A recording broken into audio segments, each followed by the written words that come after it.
Hi, I'm Helen Bauer, and this is the Heart of Hospice podcast. The Heart of Hospice podcast is your source for compassionate and informative discussions about hospice and end-of-life care. I'm a certified hospice and palliative care nurse with over 15 years of experience. Whether you're a caregiver, someone with a serious illness, or you simply need to know more about hospice care, this podcast is for you. Join me as we explore all the aspects of hospice, from the details of caregiving to the emotional and spiritual dimensions of end-of-life journeys.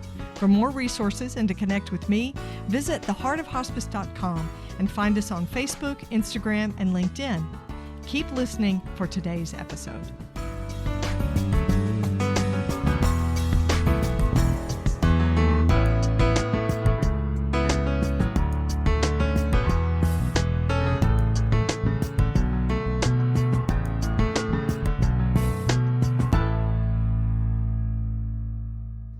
This is the Whole Care Network.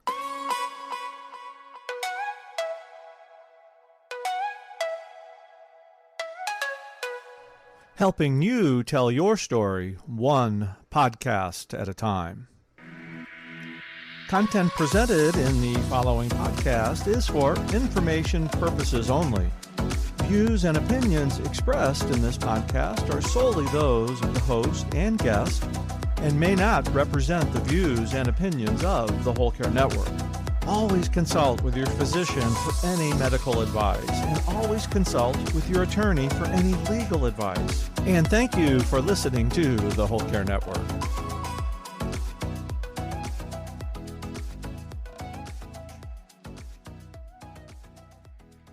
Welcome to today's special episode in honor of National Healthcare Decisions Day 2025. It's the day after Tax Day here in the United States. National Healthcare Decisions Day was started back in 2008 as an initiative by attorney Nathan Kottkamp. The April 16th date was chosen based on the quote by Benjamin Franklin, who said, "In this world, nothing is certain but death and taxes."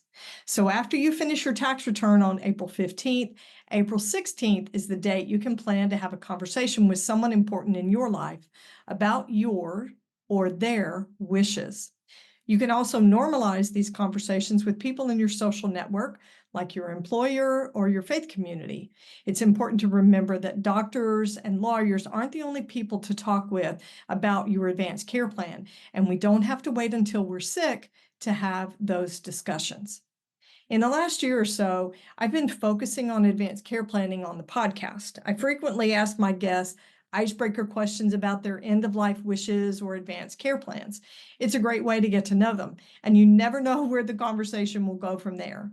I've pulled questions from the Conversation Project Starter Kit, the End-of-Life Deck, and the Death Deck. Those discussions have given us opportunities to learn about each other, to learn about ourselves, and even to laugh a little bit. Sometimes we dive right into really intense topics. Those conversations always give me something to think about, and I learn something every time. I want to share with you the resources that are highlighted by the guests that you're going to hear in today's episode. Just in case you're not able to listen all the way to the end of today's episode, I want you to be able to access these resources.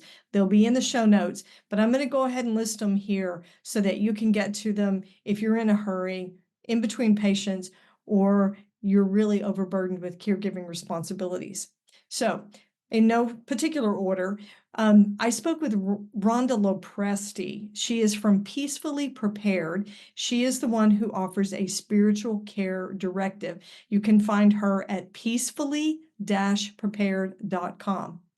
If you're looking to connect with Matthew Tyler from How to Train Your Doctor, this is all about communicating end-of-life wishes and understanding end-of-life situations like feeding tubes and CPR. You can connect with him at howtotrainyourdoctor.com. I spoke with Krista Ovanel, who is an end-of-life doula and a licensed funeral director. She is part of Death's Apprentice, and you can find her at deathsapprentice.ca. I also have a clip in today's episode from Adam Zuckerman. He's from Buried in Work. It's estate planning and all this advanced care planning resources. You can find him at buriedinwork.com. You're going to hear me talk about the Death Deck and the End of Life Deck. It was created by Lisa Paul. She's the owner of the Death Deck. You can find both of the decks at thedeathdeck.com. If you're interested in the resources that the Five Wishes organization has to offer, you can find them at fivewishes.org. And of course, the Conversation Project, who's the originator and the promoter for National Healthcare Decisions Day, a huge library of resources there, all free. You can find them at theconversationproject.org. Almost every single episode of the podcast has included some mention of advanced care planning. Today's episode features clips from interviews where we talked about end-of-life plans. My guests have shared their wisdom and what they've learned from both their professional and personal experiences. You're going to hear some great conversations, and I hope they make you think about your advanced care plan, whether you have one or not. And if you do, I hope this episode reminds you to review your plan and make sure it's still what you want.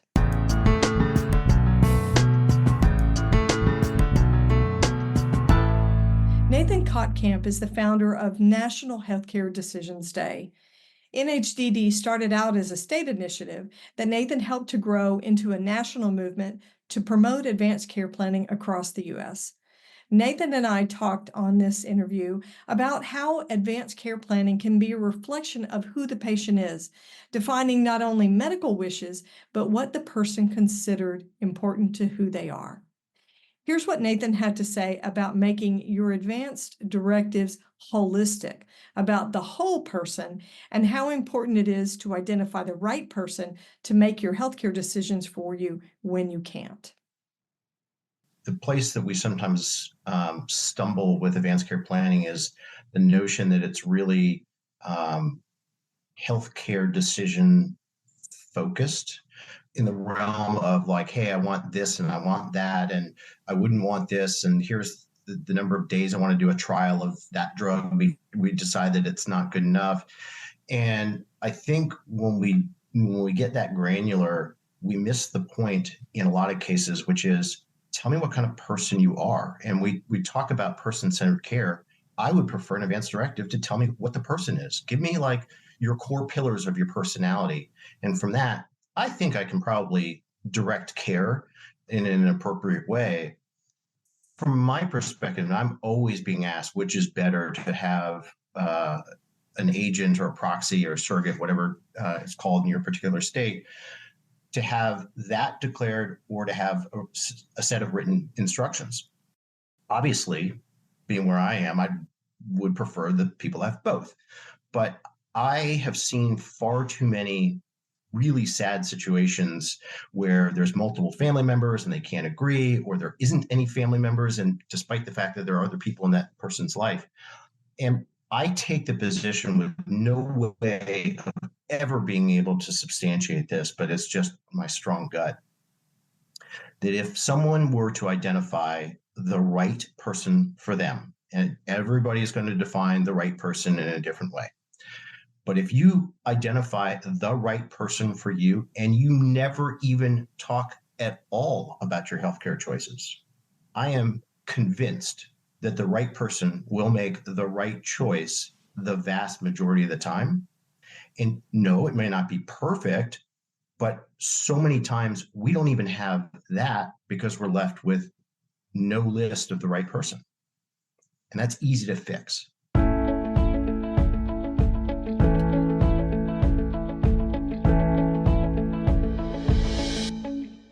To ensure that end-of-life wishes are met, patients and caregivers have to communicate as clearly as they can about what's important to them. It's easier for a family and the hospice team to honor end-of-life wishes that they know about up front. Communicating those wishes, however, can be really challenging for someone who's dealing with a life-limiting illness. Here's Dr. Matthew Tyler of How to Train Your Doctor talking about the wish of one of his patients to avoid dying at home. So I'll tell a story that I hope highlights the nuances of how palliative care can be helpful, and that sort of breaks the stereotypes that often get projected on palliative care. Because this was a situation where a patient was getting care that was presumed to be a bad fit by the medical team, when in fact actually wasn't. This was a woman who was coming in and out of the hospital with exacerbations of heart failure. So she had swelling in the legs, difficulty breathing, get admitted to get IV diuretics to get that fluid off, and the whole deal with heart failure exacerbations. And this was happening multiple times over the months leading up to this hospitalization, prior to when we met her. And our palliative care team got this consult to talk to this woman about, we call her goals of care, which is essentially what doctors say when they think a person's plan of care isn't as good as it could be. And they want us to talk about maybe changing that plan of care to one that's more conservative or comfort focused. So that's what we did. We met this woman and got a sense of who she was as a person and what was important to her. And part of that is figuring out who are the important people in her life, where she's living and all that. And come to find out that she lived at home with her daughter. And she did, in fact, know that she was super sick. And she did, in fact, know that she was very near the end of her life. And she was actually banking on that because she very much did not want to die at home.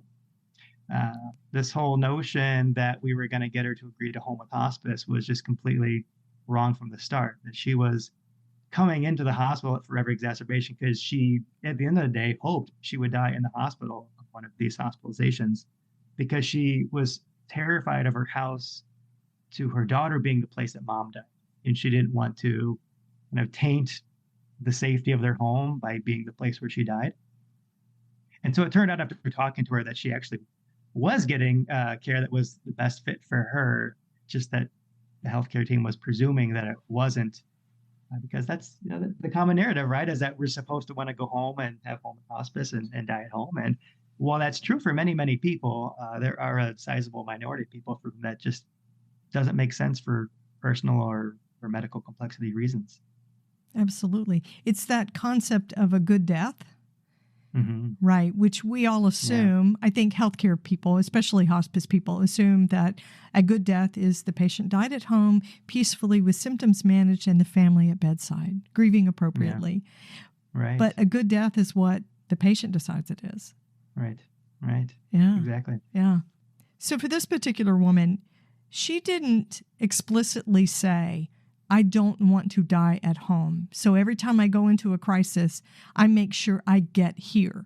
So if my death happens, it's in the hospital.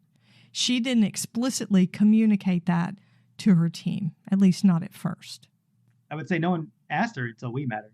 No one really explored what was happening, what she thought about it, until we sat down and talked about it with her on the palliative care team.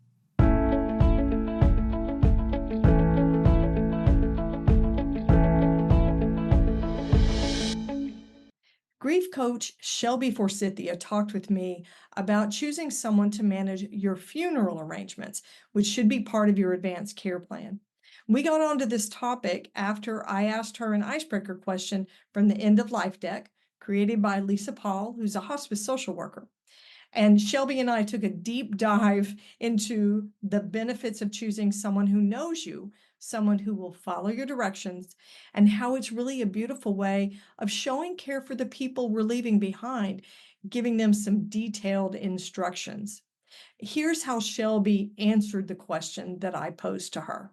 So my listeners, so they can get to know you a little bit, I have an icebreaker question from the End of Life deck. So this one's called Final Arrangement.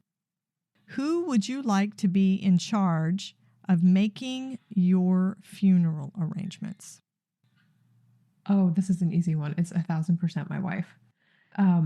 Because she, first off, knows me better than anybody else in my life. And also, this is going to come out sideways, but I think a lot of people who are married might know what I mean. She's really good at following instructions.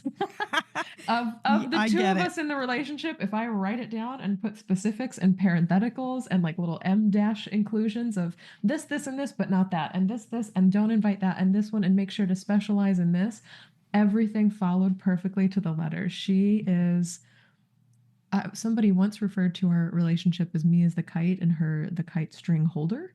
And so she's very much an anchoring presence in my life. And I'm kind of up here doing all this stuff in the stratosphere. And she's like, I've got it, I've got you. And so rhythms and routines and written instructions, very much her jam. And so as long as I've written it, as long as I've done the work to write it down somewhere, she will do the work of executing it and it will be perfect. It sounds like maybe she might even check them off as she went. Yes. Oh, I like her. I like her already. She might even color code it. Oh, snap. Maybe some highlighters, little boxes. Yep. Oh, yeah. She and I should meet. I like that. Yes. Yeah. She would be the awesome. person who'd get it exactly right. And doesn't everybody need somebody like that? Yes. And I think it's it's so undervalued in our society. It's such a quiet way of showing care, but Yes. it's the stuff of what I see in so many social media posts of like, my husband brought me my coffee, but it's just the way I like it. Right. And that extra step of like, not only did I do a nice thing for you, but I did it how you would like it done is such an act of care that I feel really grateful to have in her. And I know I would also have that from her in death. So when you look at it flipped, the more important, maybe not more important, but the other important thing is that you would have written the instructions, which is where there's a gap, right, in the United States, because we don't like to have those conversations, even inner dialogue. We don't like to have those conversations. So those instructions aren't necessarily documented. And the folks who are the kite string holders can be flying blind. Yes. Or they're like, there's the kite snapped and is off, somewhere else now. What do I do with the string? How do I honor this? Exactly. How do I honor the fact that the kite got stuck in a tree or crashed and burned? I don't know. I'm taking the metaphor a lot of places, but what do I do now that the kite's no longer flying? Yeah. Exactly. And you're left trying to figure out, what do you do with this?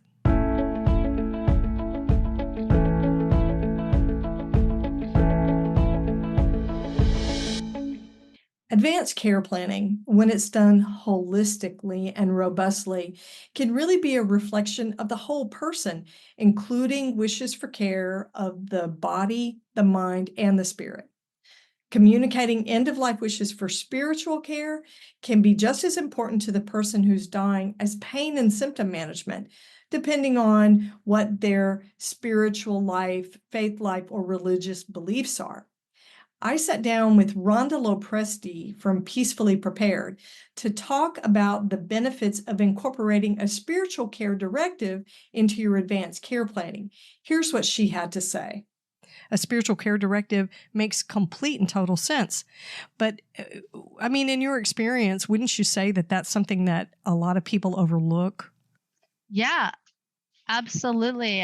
When I started looking across meditators, practitioners, people of all faith, I just saw that what was here people are studying their entire lives, quite possibly in a faith.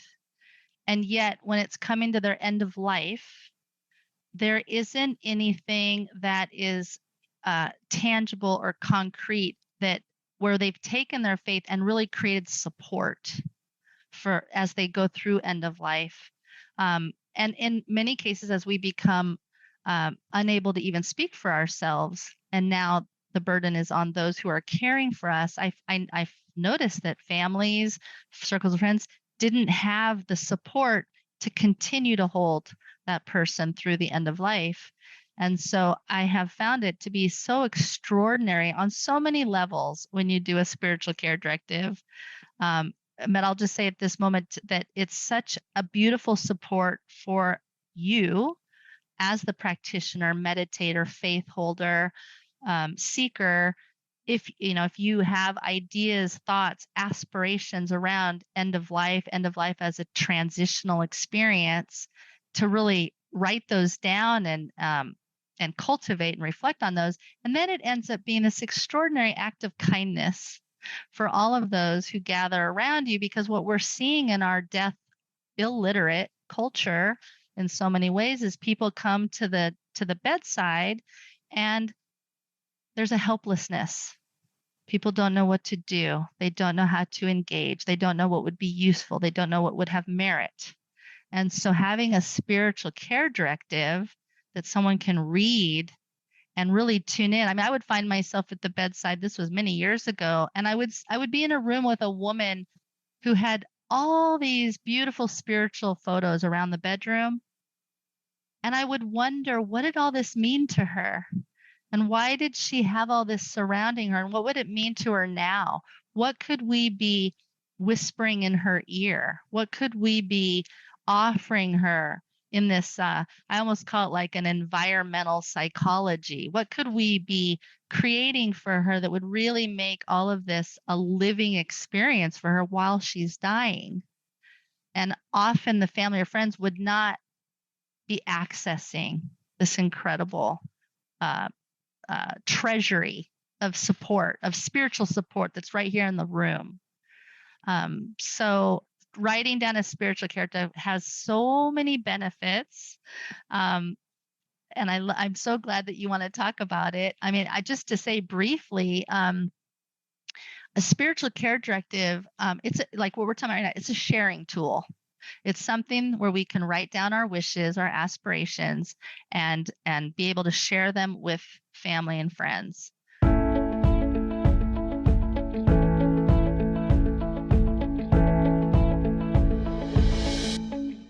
When I talked with funeral director and end-of-life doula Krista Ovanel, who's also known as Death's Apprentice, she told me her best advice as a death educator about advanced care planning is, it's better to get it written than to get it right. It's better to get it written than to get it right. Having a holistic, robust advanced care plan should include funeral planning, whether you want a traditional or a green burial, whether you want cremation or aquamation or a memorial service. Those wishes need to be documented just like your other end-of-life wishes in a way that clearly communicates those decisions. Here's what Krista taught me about conversations about funeral planning, what questions to ask, and how to make a plan that has meaning. What are the biggest things you recommend that people include in their funeral planning? The very biggest thing is to do some. And it really blows my mind actually that we are starting to get better at talking about dying, but we're not really very good at talking about what happens after you're dead. And I don't mean metaphysically at all. Right. I mean just the practicalities. So finding ways, using that death deck, for example, to maybe just start sprinkling in questions and conversation is a great thing to do. But from a purely practical perspective, I don't ever want you meeting a funeral director on the day that you need to meet a funeral director. So one of the first things that you could do is you could drive around your town or hop on Google or what have you, and just say, like, who are the funeral providers in my town? And then dive a little deeper. Are these corporately owned? Does that align with my values? Maybe it does, maybe it doesn't. If it doesn't, are there any independent funeral providers in my town? Oh, okay, look, I found these ones. And then just the way you would go to research about the new car that you want to buy, or for the love of God, which new model of phone that you might decide upon, Yeah. put a little bit of research into your own after death care. Maybe go and meet some folks, all right, and walk in and see how the place feels for you. See how you're treated. Ask questions that are a little different, a little outside the box. Ask how things work. Maybe find out where bodies are stored. That kind of stuff. At the very, very start, though, I think one of the best things you can do, and this sounds so ridiculously straightforward, but so many of us forget to do it. A simple sheet of paper that has information on it, or it could be electronically stored and sent via email, for example, or even a text message to the person that is going to have to be dealing with this after you're dead. but with simple, basic information, including how to get into your phone and how to get into your computer.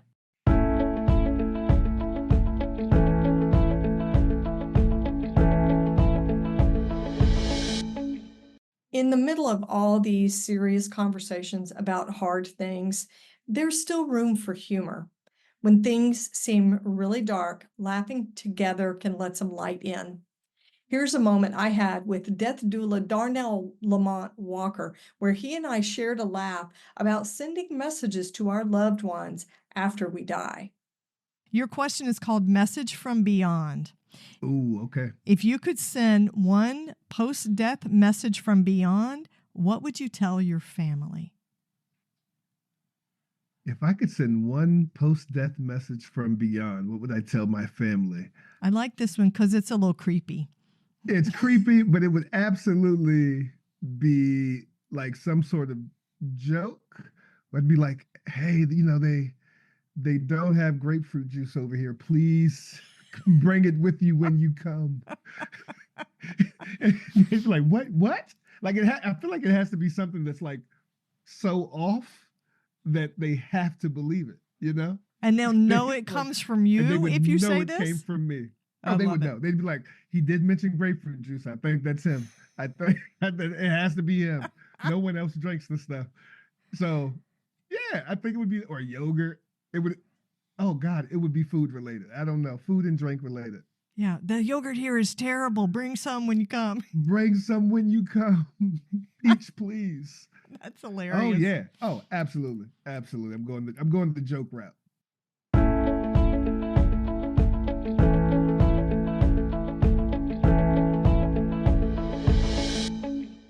When I talked with hospice social worker and LGBTQIA community advocate Kimberly Aquaviva, we talked about something special in her advanced care plan. She caught me off guard with her answer, but it brought up the topic of physical intimacy and sexual health that can be included in end-of-life plans. We had a good laugh over this. See if you can guess what she wants included in her care at the end of her life. So if you have an advanced care plan, would you share something that you're already laughing? This is going to be great. Tell me something that's unique or special out of your advanced care plan. This is so terrible. So I got remarried in December and married a man, which shocked everyone, shocked my family, shocked me. Absolutely adore him. He's amazing. I was telling him right before this interview started, I said, oh my gosh, I don't know if I can answer this question honestly. And then I was like, I'm going to. So in my advanced directives, I'm clear that as I get closer to the end of life, it's important to me that if I'm in a long-term care facility or a hospice facility or a hospital, that I want my bed within 4 to 6 feet of an electrical outlet. Because so that I can have my magic wand. And it's very specific. It is very specific, but sexual health is an important part of my life. I know. I'm so sorry, Helen, but it's true. Because it's so important. If I have limited time, I want to do something I enjoy, and that's fun. So I'm so sorry. But you know what? Now that's direct communication for you. You know what? I don't think there's anything wrong with it. I think we all have to make sure our limited time on earth is spent doing things that are valuable and enjoyable. And so there you go. That's mine. Well, in hospice, we always say we want to take care of the patient, quality of life, and for mind, body, and spirit. So yeah, exactly. There you go.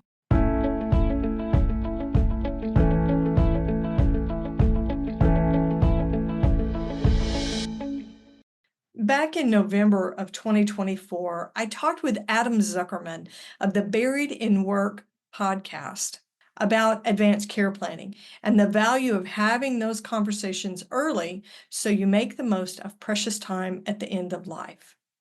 Adam's experiences during the death and decline of his dad taught him some valuable lessons about upstream planning, having end-of-life discussions early, and before things are at a crisis point. Here's some of Adam's story. It opened up my eyes that there's a lot that needs to be done. There's a lot that can be done. There's a lot that can be answered ahead of time, because it's not the time to focus on answering questions that could have been answered a long time ago. Exactly. my dad, when he was in the hospital and even when he was brought home, he was still coherent. He was still having conversations. He was still making jokes, laughing. Like the story, I can tell you a lot of stories if you want. But because of that, we had an option. We could talk to him about him and tell us one more story about when you were a kid, tell us one more story about when you were growing up, or we could ask him where his passwords were for his accounts. And we split that difference a little bit because we in a way, we had to, recognizing what was happening. But at the same point in time, I didn't care about where his passwords were or where his documents are because I knew I was going to find them.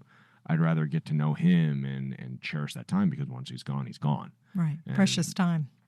yeah. And that I think is one of the hardest things that I look back at is, balancing who got to see him, what conversations were had, how much energy he had, what questions to ask. Is he comfortable? How's it impacting everybody else in the family? It's just a strange way to look back. So this is a super important point that you're making about wanting to have conversations that are meaningful, not business. So we're always talking about upstream conversations when it comes to advanced care planning and estate planning, right? Upstream is always better. An ambulance is a crappy place to have an advanced care planning conversation. Yeah. Right? That's a terrible place to do it. So when you get down to those last few days, those last few weeks, isn't it such a poor use of your time to have to say, can you tell me where the key to the safe deposit box is? Yeah. What's your password for your banking? How do I get into your credit card? It's a horrible use of time. I'd argue that it is among the worst things possible, but is also some of the most valuable for you, but it's a selfish value in a strange way. This whole instance led me to found Buried in Work, which we can talk about later if you want. I don't mind if we don't. But the premise is that on average, it takes 570 hours to administer an estate in America. And that's far too much time. I don't know about you, but I don't have 570 hours laying around. Nobody has time for that. And the vast majority of that time is due to a scavenger hunt because you're finding information and learning what you have to do when the person who can very easily answer those questions is no longer around to help you answer those.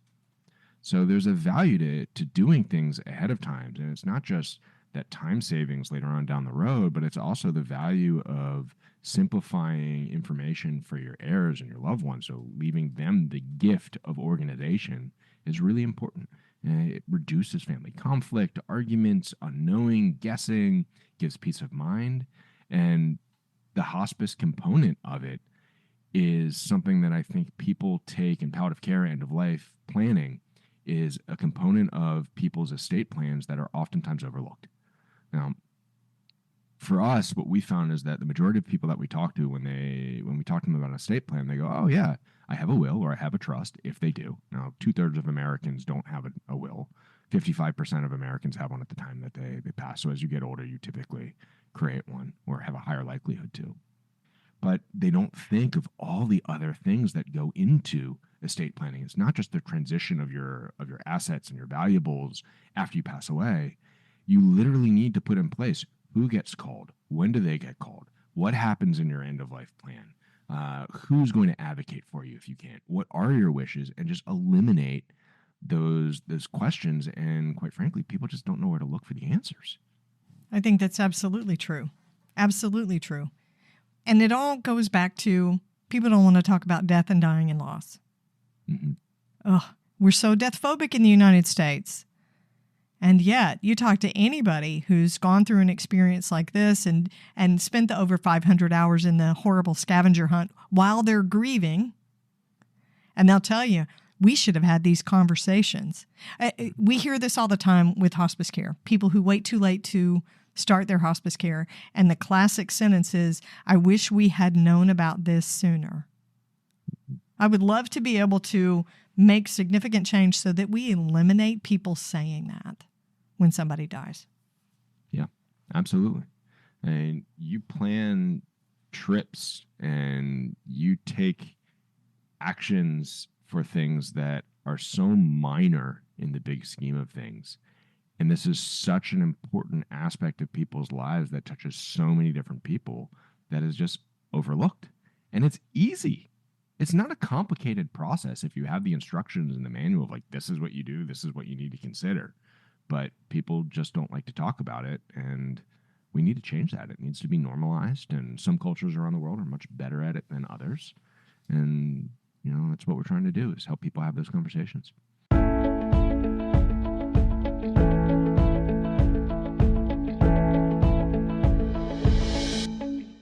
The 5 Wishes document is one of the most commonly used advanced care plan documents in the U.S. I sat down with 5 Wishes President Joanne Eason back in 2023. We talked about how easy it is to use 5 Wishes to say what's important to you in your last moments. Here's what Joanne had to say. What is 5 Wishes, and how is it used as a part of advanced care planning? Well, 5 Wishes was started 25 years ago. We're actually a program of the national nonprofit Aging with Dignity. And part of the mission of Aging with Dignity is to safeguard the God-given dignity of the most vulnerable. And from that, 5 Wishes was born. Our founder, Jim Toohey, worked in Mother Teresa's Home for the Dying. He was a volunteer there, and he sat with people who were dying. Obviously, this was in the AIDS epidemic. And so people were shunned from their families. They relied on the graciousness of Mother Teresa and her homes and her volunteers. And when he was sitting with people in their last moments, realizing what was really important to them, yes, it's important to know the kind of medical treatment you want. And if there's someone to speak for you as your agent, yes, that's important. But what really becomes important at the end are those 3 wishes that we've incorporated in that make up 5 wishes, which are how comfortable do you want to be? How do you want to be treated? And what do you want those around you to know about you? So it's a legacy type of information. So 5 Wishes actually is incorporated all of that into one document. So we're known for our 12-page blue document that is legally valid across all 50 states.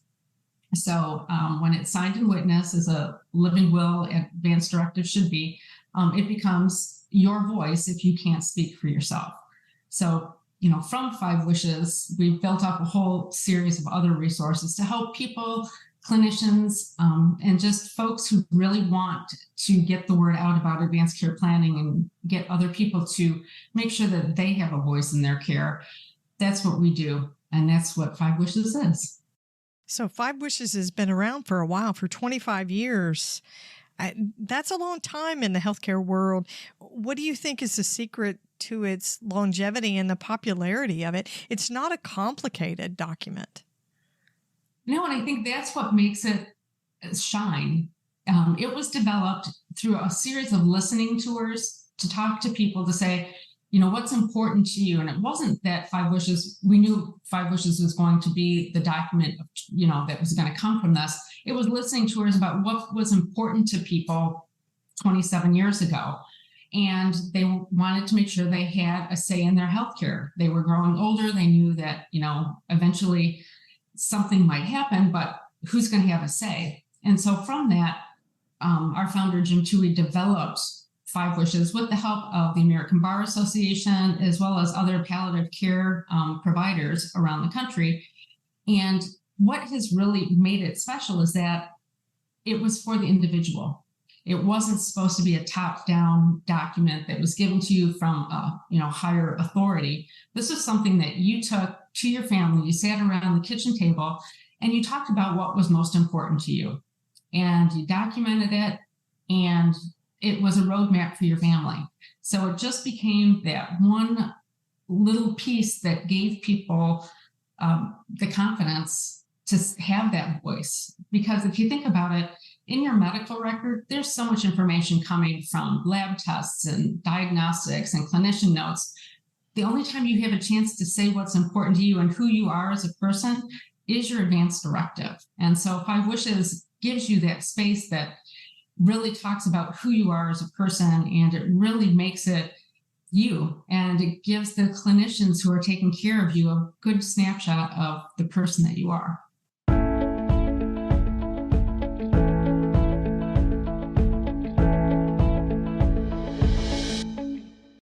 Social worker Rosie Gaston and I had a fantastic conversation about advanced care planning, sharing some of our own wishes and the challenges that I've encountered trying to do my own plan. We also talked about what it's like for the decision maker when people are estranged or when family dynamics are messy. In this clip, you're going to hear Rosie talk about the burden on decision makers and families, what an end-of-life plan can mean for them when we can't speak for ourselves. Have a listen. But I get what you're saying about you did your own to start with and how it was emotional, because I struggle with my advanced care planning. I don't have mine complete. And part of it is because now I have 3 grandchildren. I've got a 4th one on the way in a few months. I really found it to be very emotional. Yeah. Very emotional when I started to think about that, and if I wanted to leave legacy letters and what the end of my life would look like. Mm-hmm. Yeah, it was way harder than I thought it would be. And it just takes me back to that most of the great things in life are hard, right? Most of the great things in life that we do take a little bit of bravery. And so I just, every time I have done this for myself, and I mean, I'm in my mid-30s, so I hope that I have a very long life to live. But in my mind, if something unexpected happens, my family is going to be devastated enough that I don't want them to be scrambling. I want them to know that this is how Rosie wants her life honored. This is how she wants her life celebrated. Or even these are the decisions that we need to make in a medical setting to make sure that we're aligning with what she really wants with herself. So while I hear you, Helen, that it's not an easy thing, it is one of the greatest gifts you can give your family. And if you need some help with it, you and I can just hop on the phone together. I'm happy to be your support as you go through that. We may need to do that. But that brings up a really good point. If it's really difficult or it feels emotional for the person doing it for themselves, imagine how much more so it is for a family member who's trying to interpret something vague or flying blind to make a decision for you while they are in the thick of debilitating grief. Yes. Right. Maybe fatigue, financial overwhelm, decision-making burden, all of those things that come with it. And not every relationship is a good, healthy relationship to begin with. Sometimes we're making decisions for people that we're estranged from, that we don't know very well because they have not allowed us to know them. Or maybe the relationship became distance and there's only a legal connection, relationally. Yeah, and I think part of this too, I mean, we're touching on a big and important thing. And ultimately, it's what I say is this is one of the greatest gifts that we can give people that we love. And usually one of the last gifts that we can give them is by doing this planning. There's things that we can do to make it so much easier on those that we love. But also thinking about it from a personal perspective, like I like being in control of my life. I like being in control of my wishes. And so for me, it's also a way of being able to put this out there to say, I don't want someone making these decisions for me. I just want someone enacting them for me. I want someone to be my voice or to put them into play, but I don't need them to make decisions for me. I can do that for myself. Well, with a well-written advanced care plan, we call those folks decision makers, but technically they're enactors, right, is what you're saying, and advocates and liaisons and representatives. But the decisions technically have already been made if we've done our advanced care planning. Absolutely. I know you can't predict every scenario, nor should you try. I think that would be horribly overwhelming emotionally and mentally to try to think about, okay, if I have dementia or I have end-stage renal failure or a pulmonary disease, how exhausting is that to try to anticipate all of those particular scenarios? But yeah, it just gets complicated. It just gets complicated after a while. And I also think you touched on a really important piece of having a good healthcare directive that you're filling out. Yeah. Because, for me, somebody who has been at the fork in the road for hundreds of patients as they're navigating or their decision makers are navigating, do we continue treatment? Maybe do we go to the ICU or do we transition to this comfort focused plan of care? Like, I have seen the magic of a clear healthcare directive take that burden off of their loved one's shoulders. And also, there's times I got to tell you, Helen, I've done hospice in the hospital for many years, and patients that I see who just had an awful ICU stay, and then they come to us on hospice and they die 24 to 48 hours later. Yeah. Where it's just like, man, I can't help but think, is this really what you wanted the final weeks and days of your life to look like? Is this really what you wanted? Right. And I think having these plans put into place can really help us have a death that more aligns with what we want.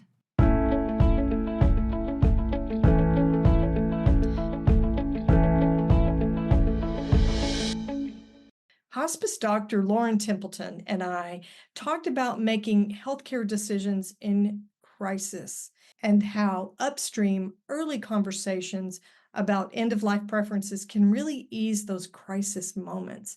We also talked about revisiting your end-of-life choices and whether they still reflect who you are and what you want. Listen for the story that Lauren tells about a personal health crisis that she had and how she shared her wishes to her husband and the nurse taking care of her in the middle of everything. Being able to have those conversations sort of guided your career path. You had a gift for talking to people and having intentional conversations when you knew it needed to happen.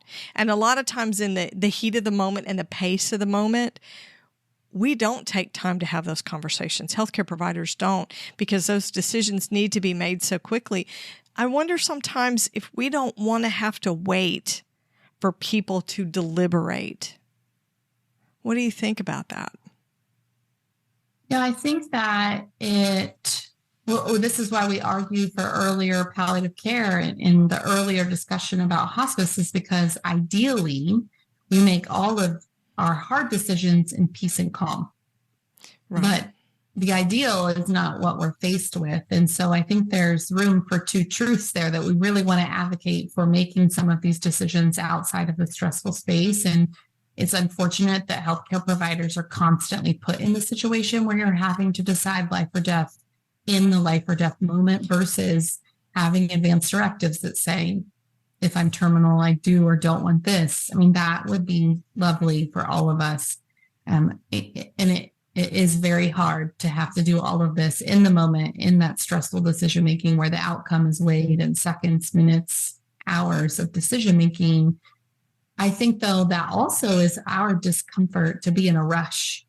And in reality, if we take a pause to say, okay, I can get some of these things started, let's say resuscitation, for example, I can get some of these things in the works and going while I'm having these conversations, is what we have as healthcare providers have to learn to do. And unfortunately, we get put into multitasking. And if anyone hears me talk for long, I'm a proponent of multitasking should never be a thing. It's not a thing because you can't do two things at once well.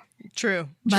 That's why this is so hard, is you're watching the vital signs change through the window and you're asking the son to say goodbye to his mother. And it's hard. It's just hard. And I wish it wasn't something that we all had to do. But also, if we're advocating for palliative care and earlier advanced directives and decision-making, maybe we as healthcare providers will have to shoulder that decision-making in the moment less. Yeah. That's my hope. Well, and there are events where that moment to moment in the situation decision-making has to happen, right? There are acute events and accidents and terrible things that happen. But if we start having those conversations earlier, more often, then we have created a space for people to consider things and to come back with questions and then to reconsider. Because I think we don't focus enough on the fact that those advanced care planning conversations are not a single conversation if it's done well. We have to come back, have those conversations again. Are these still your goals? I mean, so every time we admit somebody to hospice, we are asking them in that initial nursing assessment, how do you feel about resuscitation? How do you feel about going back to the hospital? And the reason we ask every single time is because their wishes and their goals for their health care and their quality of life may have changed. So it's never a one and done. We just like to think we could check the box and move forward because it would be so much easier. Yeah. Yeah. When I was in labor with my first son, it actually went a little bit south. I had been, I think at hour 27, 28, we went ahead for C-section and both of us were a little unstable, baby and mom. And as we're going into the OR for the C-section, I stop the nurse and my husband and say, pause. I have to tell you what I want if this is going to be really bad. And it looks like it could be really bad. And they're both looking at me like, what are you talking about? And so I just spill out because there was no other moment. When was this going to happen? And so I just spill out. I define quality of life as being able to get up and out with you and the kids. If it's not going to happen that way, you have my permission to not do anything else to keep me alive. If I can't be out and happy with you and our son, then whatever decision aligns with that, that's what you're going to have to do. And so my husband looks at me and goes, I cannot. So I look at the nurse and I go, you heard that.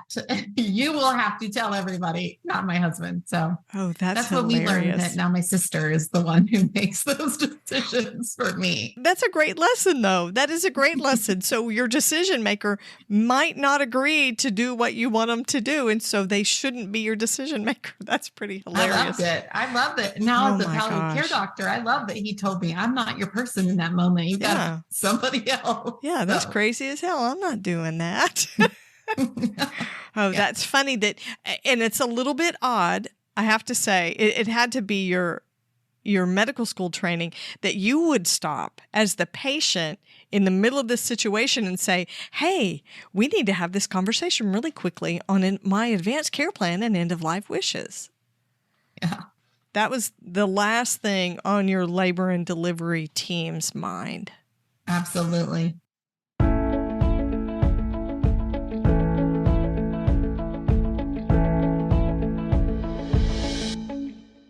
I was thrilled to talk with Kate DiBartolo from the Conversation Project about the importance of a healthcare proxy, how to choose someone to speak for you, and what to expect if you are selected as a proxy and you're speaking for someone you care about. Here's the guidance that Kate offered about choosing the person who's going to speak for you when you can't speak for yourself.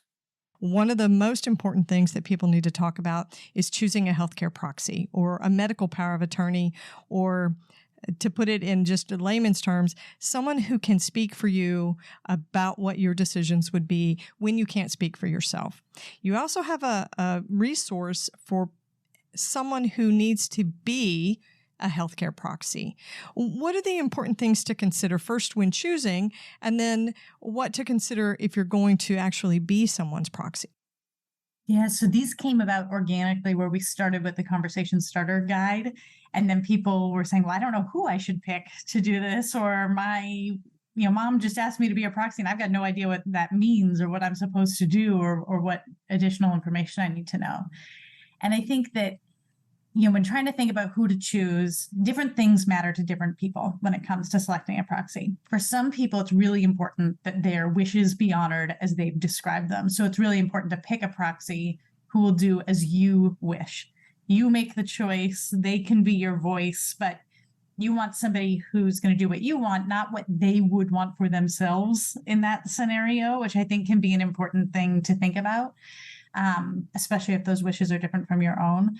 So I would say it doesn't always have to be the oldest child or a spouse. There's a lot of times people think they have to choose somebody to be their proxy, when we're really encouraging you to think of who do you think would listen to what you want, be able to speak up for you or ask questions of the medical team and feel like they could handle that. I remember there was a woman in Hawaii who was trying to pick her proxy, and she originally discussed her wishes with her husband, who said, absolutely not. I couldn't do that for you. I would sit by your side for 20 years in a vegetative state. I don't make me make any of those decisions. So she asked her oldest daughter, who cried nonstop and couldn't have the conversation. So she moved on to the son, who said, I got it, Mom. You don't want any intervention ever. I'll never let anybody hook you up to a machine. You're good to go. And she was like, didn't say that either. And it was her youngest child, who she had not thought was going to be able to handle it, who really listened to what she said, understood that depending on the prognosis, she might want to try some intervention, but not others. And that's who she chose to be her proxy. So it mattered to her who was going to listen to what she was actually saying and honor those wishes. I know other people who say, I just want it to be my spouse, or I want it to be my child. And I actually don't really care what they choose. I want them to feel comfortable in the moment. And that's important. That's your conversation right there. That's what you can talk to about with them. So yeah, for some people, they care less about the medical choices and more about the personal dynamics within a relationship. And that is fine too. So just thinking about what makes you most comfortable. And I guess I would just say a big tip can be to be sure that you speak closely with your proxy or the agent or the person you've chosen about what you would want. In our conversation guides, we don't get into a lot of medical or legal hypothetical scenarios. We know that you can't talk about every hypothetical scenario, but you can talk about your values and what matters most to you, so that if somebody had to make choices on your behalf, they would understand that. So you can talk about that with the proxy, but also tell other people who you chose as the proxy. That can save a lot of trouble for folks later. So I remember a woman in Florida who was talking to us and she said, I'm my husband's proxy. We've talked about it. I know everything he wants, but I'm his second wife and he has adult children from a previous relationship and they don't know that he's chosen me. And I'm realizing now he can help avoid so much conflict if he just says, hey guys, wanted you to know Barbara's in charge. Like, I want you to come and visit me if anything happens, but she's making the decisions. So it avoids that conflict that can happen later. Or my mom is one of 7. She was the proxy for her parents, but the other siblings all knew that. So to have it just be like, you don't have to have a really intense conversation with everybody, but maybe just giving everyone the heads up of who you've chosen can really go a long way towards avoiding confusion and conflict. Thanks for listening to the Heart of Hospice podcast. Check out our sponsor in the show notes and please leave a rating and review on Apple Podcasts. We would appreciate it if you would share this episode with your friends and family and anyone who needs to know more about hospice. Connect with us on Facebook, Instagram, and LinkedIn. And remember, no matter who you are or where you are in your hospice journey, you are the heart of hospice.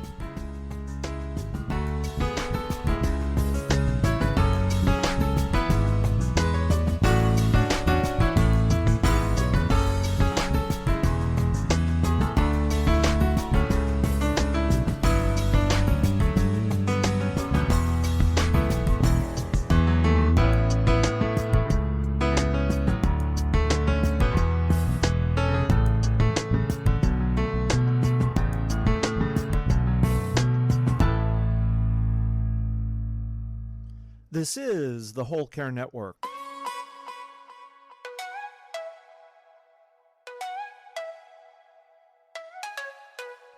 Helping you tell your story one podcast at a time.